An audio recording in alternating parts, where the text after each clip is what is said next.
ಸ್ನೇಹಿತರೆ ನಮಸ್ಕಾರ, ನನ್ನ ಚಾನಲ್ಗೆ ಸ್ವಾಗತ. ಸಿಂಪಲ್ಲಾಗಿ ಒಂದು ಸಣ್ಣ ಹಸುವಿಗೆ ಸಿಂಪಲ್ಲಾಗಿ ಒಂದು ಉಪ್ಪಿಟ್ಟು, ಅದ್ರ ಜೊತೆ ಒಂದು ಶೇಂಗಾ ನೀರು ಚಟ್ನಿ ಮಾಡೋಣ. ತುಂಬ ಅಂದರೆ ತುಂಬ ಚೆನ್ನಾಗಿರುತ್ತೆ. ಹೇಗೆ ಮಾಡೋದು ಅಂತ ನೋಡ್ಕೊಂಡು ಬರೋಣ ಬನ್ನಿ. ನಾನಿಲ್ಲಿ ಒಂದು ಸಣ್ಣ ಬೌಲಷ್ಟು ರವೆ ತೊಗೊಂಡಿದ್ದೀನಿ. ಕಡಾಯಿಗೆ ಸಣ್ಣ ಪ್ಯಾನ್ಗೆ ರವೆನ ಹಾಕಿ ಒಂದು ಸ್ವಲ್ಪ ಹಸಿ ವಾಸನೆ ಹೋಗೋವರೆಗೂ ಹುರಿದಿದ್ದೇನೆ.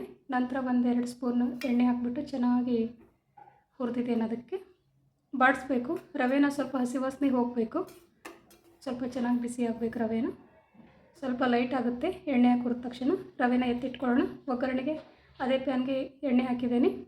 ಸಾಸಿವೆ ಜೀರಿಗೆ, ನನಗೆ ಉಪ್ಪಿಟ್ಟಿನಲ್ಲಿ ಸಾಸಿವೆ ಜೀರಿಗೆ ಹೆಚ್ಚು ಇಷ್ಟ ಇಲ್ಲ, ಅದಕ್ಕೆ ಕಡಿಮೆ ಪ್ರಮಾಣದಲ್ಲಿ ಹಾಕಿದ್ದೀನಿ. ನೀವು ಕೂಡ ಅಷ್ಟೇ ಕಡಿಮೆನೇ ಹಾಕಿ. ಸ್ನೇಹಿತರೆ, ಈರುಳ್ಳಿ ಹಾಕಿದ್ದೀನಿ. ಉದ್ದಿನಬೇಳೆ, ಇದು ಹೊಲದಲ್ಲಿ ಬೆಳೆದಿರೋದು ಹುರಿದಿರೋ ಉದ್ದಿನಬೇಳೆ, ಅದಕ್ಕೆ ನಂತರ ಹಾಕ್ತಾಯಿದ್ದೇನೆ. ಮೊದಲು ಈರುಳ್ಳಿ ಹಾಕಿಬಿಟ್ಟು ನಂತರ ಉದ್ದಿನಬೇಳೆ ಹಾಕಿದ್ದೇನೆ. ಶೇಂಗಾನೂ ಸಹ ಮೊದಲೇ ಹುರಿದು ಎತ್ತಿಟ್ಟಿರೋದಿತ್ತು, ಅದನ್ನು ಕೂಡ ಮೊದಲೇ ಎಣ್ಣೆನಲ್ಲಿ ಹಾಕಿಲ್ಲ, ಸೀದ್ಕೊಂಡು ಹೋಗುತ್ತೆ ಅಂತ ನಂತರ ಹಾಕಿದ್ದು. ಹಸಿಮೆಣಸಿನ್ಕಾಯಿ, ಇದು ಸ್ವಲ್ಪ ಖಾರ ಜಾಸ್ತಿ ಇತ್ತು, ಅದಕ್ಕೆ 2 ಮಾತ್ರ ಹಸಿಮೆಣಸಿನ್ಕಾಯಿ ತೊಗೊಂಡಿರೋದು ಸ್ನೇಹಿತರೆ. ಇದು ಶೇಂಗಾನ ಮೊದಲೇ ಹುರಿದು ಎತ್ತಿಟ್ಕೊಂಡಿರೋದು ಹಾಕಿದ್ದೀನಿ. ನಮ್ಮ ಮೊದಲೇ ಎಣ್ಣೆನಲ್ಲಿ ಹಾಕಿದರೆ ಸೀದು ಹೋಗುತ್ತೆ. ಹಾಗಾಗಿ ಮನೆಯಲ್ಲಿ ಸ್ವಲ್ಪ ಕರಿಬೇವು ಉಳ್ಕೊಂಡಿತ್ತು ಸ್ನೇಹಿತರೆ. ತರಕಾರಿ ಏನು ಇಲ್ಲದೆ ಇರುವಾಗ ಇಂಥದ್ದು ಸಿಂಪಲಾಗಿ ಮಾಡ್ಕೊಳ್ಬೋದು. ತುಂಬ ಅಂದರೆ ತುಂಬ ಚೆನ್ನಾಗಿರುತ್ತೆ. ಮಾಡಿ ನೋಡಿ. ಅವಸರವಾಗಿ ಏನಾದರೂ ತಿನ್ನಬೇಕು, ಹಸಿವು ಕಂಟ್ರೋಲ್ ಆಗ್ತಾ ಇಲ್ಲ ಅಂತಂದರೆ ಇಂಥದ್ದೊಂದು ಮಾಡಿ ನೋಡಿ. ತುಂಬ ಅಂದರೆ ತುಂಬ ಚೆನ್ನಾಗಿರುತ್ತೆ. ಚೆನ್ನಾಗಿ ಎಣ್ಣೆಯಲ್ಲಿ ಬಾಡಿಸೋಣ. ಒಂದು ಸ್ವಲ್ಪ ಎಣ್ಣೆಯಲ್ಲಿ ಚೆನ್ನಾಗಿ ಬೆಂದ್ಕೊಳ್ಬೇಕು ಒಗ್ಗರಣೆನ. ನೋಡಿ, ಕಾಯಿಸಿಟ್ಟಿರೋ ನೀರನ್ನು ಒಗ್ಗರಣೆಗೆ ಹಾಕಿದ್ದೀನಿ. ನಾನು ತೋರಿಸಿಲ್ಲ ವಿಡಿಯೋನಲ್ಲಿ ತೊಗೊಂಡಿಲ್ಲ. ನಾನು ನೀರನ್ನು ಮೊದಲೇ ಕುದಿಸಿಟ್ಟಿದ್ದೆ. ಒಗ್ಗರಣೆಯಲ್ಲಿ ಬಿಸಿ ನೀರು ಸೇರಿಸಿದ್ದು ಫ್ರೆಂಡ್ಸ್. ರುಚಿಗೆ ತಕ್ಕಷ್ಟು ಉಪ್ಪು. ಉಪ್ಪಿಟ್ಟಿನಲ್ಲಿ ಉಪ್ಪು ಸ್ವಲ್ಪ ಕಡಿಮೆ ಇರಲಿ, ಯಾಕಂದರೆ ಉಪ್ಪಿಟ್ಟು ಆದ ನಂತರ ಉಪ್ಪು ಜಾಸ್ತಿ ಬಂದುಬಿಡುತ್ತೆ. ಹಾಗಾಗಿ ಇವಾಗ ನೀರು ಕುದೀತಾ ಇದೆ. ಒಗ್ಗರಣೆಯಲ್ಲಿ ನೀರು ಕುದೀತಾ ಇದೆ ಸ್ನೇಹಿತರೆ. ರವೆನ ಹಾಕೋಣ. ಸ್ನೇಹಿತರೆ, ನನ್ನ ಚಾನಲ್ಗೆ ಇನ್ನೂ ಯಾರು ಸಬ್ಸ್ಕ್ರೈಬ್ ಮಾಡಿಲ್ಲ, ಸಬ್ಸ್ಕ್ರೈಬ್ ಮಾಡ್ದೇ ಹಾಗೆ ನೋಡ್ತಾ ಇದ್ದೀರಾ, ಸಬ್ಸ್ಕ್ರೈಬ್ ಮಾಡಿ, ಸಪೋರ್ಟ್ ಮಾಡಿ, ಲೈಕ್ ಮಾಡಿ, ಶೇರ್ ಮಾಡಿ, ಕಮೆಂಟ್ ಮಾಡಿ ಅಂತ ಹೇಳ್ತಾ ಇವಾಗ ಉಪ್ಪಿಟ್ಟು ಆಲ್ಮೋಸ್ಟ್ ಆಗ್ತಾ ಬಂತು. ಮುಚ್ಚಿಡೋಣ. ನೋಡಿ ಸ್ನೇಹಿತರೆ, ಎಷ್ಟು ಗೂಡಾಗಿ ಬಂದಿದೆ. ತುಂಬ ಅಂದರೆ ತುಂಬ ಸಾಫ್ಟಾಗಿ ಬಂದಿದೆ. ಇನ್ನೂ 1-2 ನಿಮಿಷ ಕವರ್ ಮಾಡಿಡೋಣ. ಇದಕ್ಕೆ ತುಂಬ ಚೆನ್ನಾಗಿ ಸೆಟ್ ಆಗುತ್ತೆ. ನಮ್ಮ ಕಡೆ ಉಮ್ಗ ಅಂತ ಹೇಳ್ತಾರೆ, ನನಗೂ ಅಷ್ಟು ಹೇಳಿಲ್ಲ, ಸಾರಿ.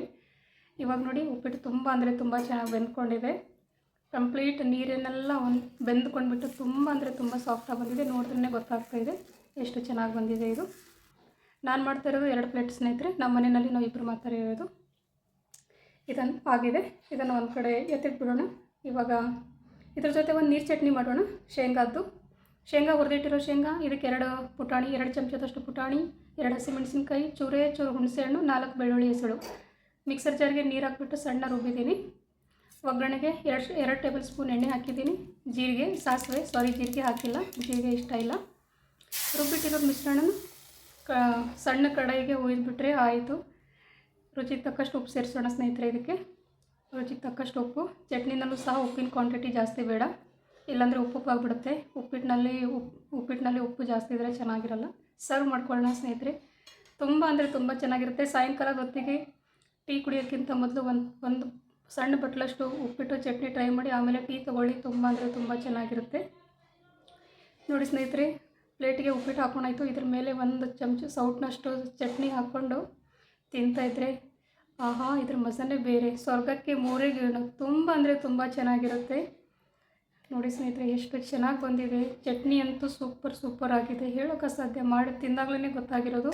ಏನೂ ಇಲ್ಲ, ಅಗ್ದಿ ಸಿಂಪಲಾಗಿ ಮಾಡಿರೋದು. ನೆಕ್ಸ್ಟ್ ವಿಡಿಯೋನಲ್ಲಿ ಸಿಗೋಣ. Thank you, bye.